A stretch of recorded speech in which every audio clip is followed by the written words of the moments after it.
Okay. I need to do an intro, don't I? Yep. Still. Okay. Glenn, and your last name again was? Tonsor. Tonsor. Okay.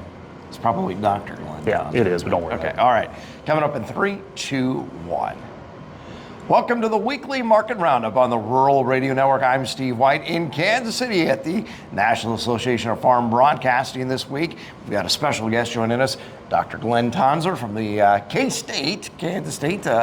You're not wearing purple, but that's I'm okay. not, but my heart is purple. Your heart is purple, and he tells me he knows some Nebraskans. We know some people in common. Glenn, let's talk just big picture. Cattle markets from a real 50,000-foot view right now. Tell me the story. So quick summary would be is, you and I talking right here before Thanksgiving, Right. is the cattle market is roughly back to early July levels, still well above what it was when the year started, but has given up sizable gains that occurred, right, post-July. The majority of that pullback has occurred since about October 20th. Some elevated interest in the industry from DC is, taking a lot of my time, and the market's taking note. And there's also some standard seasonal points to that too. It's not uncommon the feeder cattle market cools a little bit as we go into November. I do need to remind us of that is, there's several reasons I think the market's pulled back some. So we've erased a little bit of those gains, but historically, putting it in the real big perspective, we're still at levels that we have not seen. Yeah, cattle price levels and beef price levels, yes. Now, from a profit margin perspective, that depends on what sector of the economy, right, of the industry we talk about. Sure. Cow-calf producers specifically, if you sold your calf or priced it, locked it in before October 21st, there's a real good chance this is the most profitable year you've ever had. If you sold it, say, today, right, you probably are still having a historically good year, but it might be $300 a cow worse than it was had you done it a month earlier. Now, that's easy to say, benefit of hindsight, right? But the cow-calf sector is going to have a profitable 2025. Just exactly of how much you can brag about it depends on when you price the calf crop. Now, as you go closer to the consumer. Right, let's talk about the feeders. Let's get there. So feeders, again, throughout the first 3 quarters of 2025, calendar quarters that is, were rewarded for being naked to the market if they were. So fed steers generally grew, so if you were exposed to the market, your margins were pretty positive, and we put out a monthly barometer of that at Ag Manager for those that want it. But that narrative has changed and changed pretty quick. So in the last month, those margins, projected margins over the next 6 months, have turned from good green ink to quite negative red ink. So if you have cattle on feed that weren't protected, you're pretty much assured a loss now, given high price placement and then a pullback on fed cattle.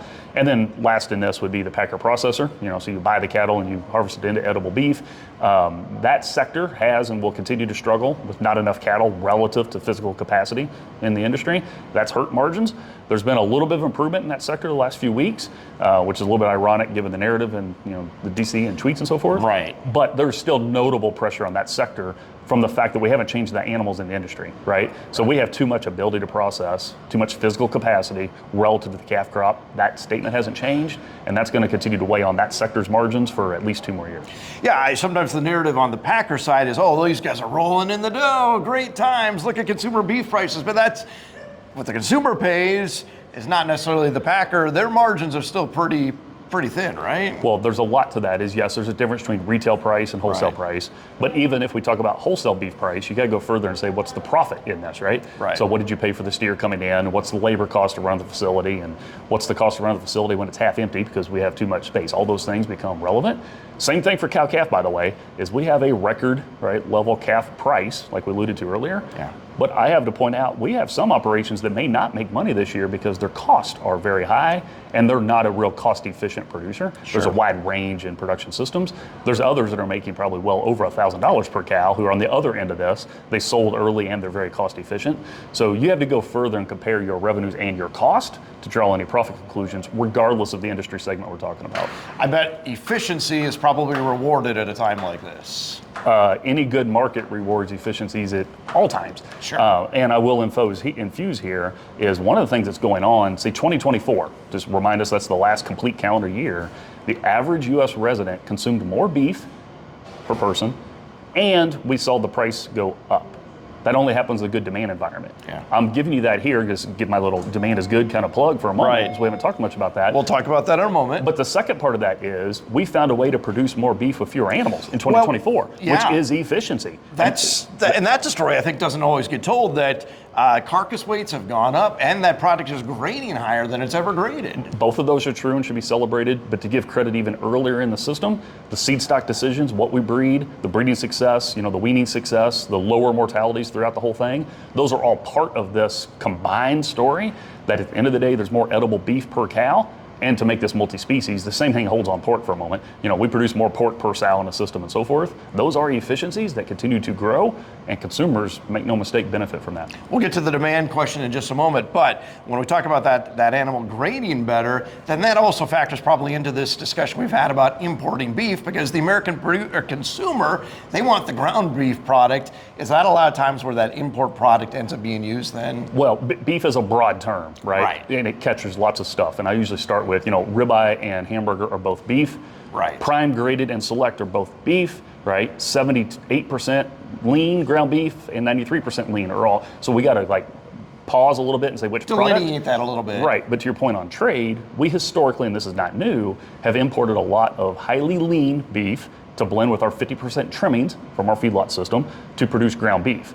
And there's a complementary relationship in that story, because you have two inputs going in to produce that hamburger patty you and I are going to eat later. Right. That's not the same as a prime graded ribeye that might be coming from, say, a CAB animal in our system. Sure. And this isn't a CAB plug, it's just common, right? Right, gotcha. So the role of trade is a little more nuanced, and we tend to lose that in our social media arena. That's what I was hoping you would say. You are part of something, the meat demand survey. What's the term? The meat demand monitor. I will tell you anecdotally, when I go to the grocery store, I go with my wife and I look and I still see the consumer picking up beef. I've always been one of those guys who buys the big 10-pound chub, because I want to, maximize my ability to serve that to my family. But the consumer continues to buy beef. Is that what you're finding, not just beyond the anecdotal, but what you actually are finding in your survey? On balance, yes. So the MDM, Meat Demand Monitors, sponsored by the Beef and Pork Checkoff, based at K-State. Everything we're going to reference is available there. So give you that as a backdrop for those that want more. But on balance, yes, demand is, particularly beef demand, is holding up. And I think that's great. Part of what I think is going on that gets... maybe how's that happening is a question I get. Sure. Is I do believe we have this K-shaped economy thing going on. So the top 10, 15% on income and wealth are doing better than they were before, and they're leading, and by some measures, covering half of the spending in our economy. So disproportionately, they're leading the economic activity. Okay. And the lower part of a K is tightening their wallet, so to speak. So back to my comment about the cut level distinction really matters here. White tablecloth demand is pretty good for those that are still traveling, because they aren't as worried about the price and not as price sensitive. But those that are going to the grocery store worried about household incomes and budgets and so forth might be reining back. Those two are netting out in average statistics, and the MDM helps us see that. Okay, we have not yet talked about rebuilding the cattle herd. I better get one question in about that. Just a reminder, you are watching the Weekly Market Roundup on the Rural Radio Network. Dr. Glynn Tonsor from K-State. That's the question, heifer retention. I mean, that's the question I'm sure you get asked a lot. Yeah, so in aggregate, I don't think we've initiated herd expansion in a market relevant way. So it might be up a little bit, but not much. My best guess, you and I are talking here the end of November, January cattle inventory report. Hopefully it comes out as scheduled, as done in the past. If it does, I think it will show very similar numbers to January of 2025. Okay. My current best guess is we're going to start expansion this coming summer. What I mean by that is some heifers being held back to start the process. But I think there's a little less interest in that than there was 5-6 weeks ago. The market pullback and the extra politicized environment the producers now find themselves in is going to get some people a little bit more cautious, and they're going to send that heifer next year to market, and maybe they weren't going to do that before. So I'm expecting some marginal herd expansion to start in 26, but a little bit less than I was 5 weeks ago. Very good. Well, we've been visiting with Dr. Glynn Tonsor from K-State. Thanks for visiting with us. My pleasure. Well, that is the Weekly Market Roundup on the Rural Radio Network. I'm Steve White.